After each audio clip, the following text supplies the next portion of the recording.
যে টিটিএ জঘন্যতম ঘটনা ঘটিয়েছে তাকে স্থায়ীভাবে বহিষ্কার করতে হবে।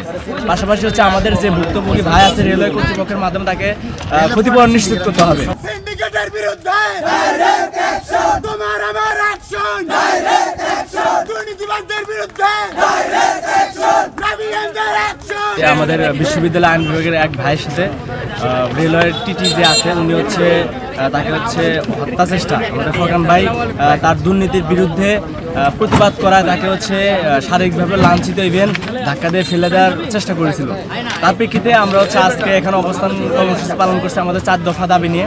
4 দফা দাবির মধ্যে প্রথম দফা যে টিটিএ জঘন্যতম ঘটনা ঘটিয়েছে তার জবাবদিহি নিশ্চিত, ইভেন পাশাপাশি রেলওয়ে কর্তৃপক্ষের পক্ষ থেকে তার বিরুদ্ধে মামলা করে আইন ব্যবস্থার মাধ্যমে তার কঠোর বিচার নিশ্চিত করতে হবে। যে টিটিএ জঘন্যতম ঘটনা ঘটিয়েছে তাকে স্থায়ীভাবে বহিষ্কার করতে হবে।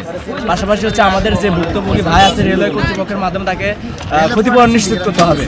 পাশাপাশি আমাদের বিশ্ববিদ্যালয়ে যে একটা স্টপেজ আছে, আমাদের রাজশাহী বিশ্ববিদ্যালয়ে হাজারো শিক্ষার্থীদের সুবিধার কথা চিন্তা করে এখানে একটা স্টপেজ দিতে হবে। আমরা 4টা দাবি যদি না মানা হয় আমাদের আন্দোলনের তীব্র থেকে তীব্রতর করব। দেখুন, শিক্ষার্থীদের একটি প্রতিনিধি দল বিভাগীয় কমিশনারের কার্যালয়ে সেখানে গিয়েছেন। সেখানে রেলওয়ে কর্তৃপক্ষ আছে, বিশ্ববিদ্যালয় প্রশাসন আছে, পাশাপাশি যে ভুক্তভোগী তার পক্ষ হয়ে বিশ্ববিদ্যালয়ের শিক্ষার্থীদের, সাধারণ শিক্ষার্থীদের পক্ষ হয়ে রাকসুর জিএস উনি সেখানে গিয়েছেন, আরও নেতৃবৃন্দ সেখানে আরও গিয়েছেন। আমরা এখানে চাচ্ছি যে এটার একটি সুষ্ঠু সমাধান হোক এবং রাজশাহী বিশ্ববিদ্যালয়ের শিক্ষার্থীদেরকে লাঞ্ছিতের মতো যে একটা ঘটনা ঘটেছে, এই ঘটনা আমরা তীব্র নিন্দা ও প্রতিবাদ জানাই এবং শিক্ষার্থীদের যে যৌক্তিক দাবি, সেই দাবিটি পূরণ না হওয়া পর্যন্ত এখানে অবস্থান কর্মসূচি চলবে।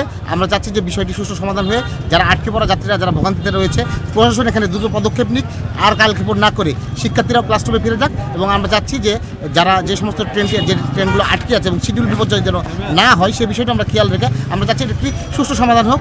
যে অন্যায় করেছে, অন্যায়কারীর বিরুদ্ধে কোনো সাফাই গাওয়া নয়, অন্যায়কারীর বিরুদ্ধে কোনো ছাড় নাই। আমরা চাই যে দোষীকে দ্রুত আইনের আওতায় নিয়ে এসে তার বিরুদ্ধে বিভাগীয় ব্যবস্থা নেওয়া হোক।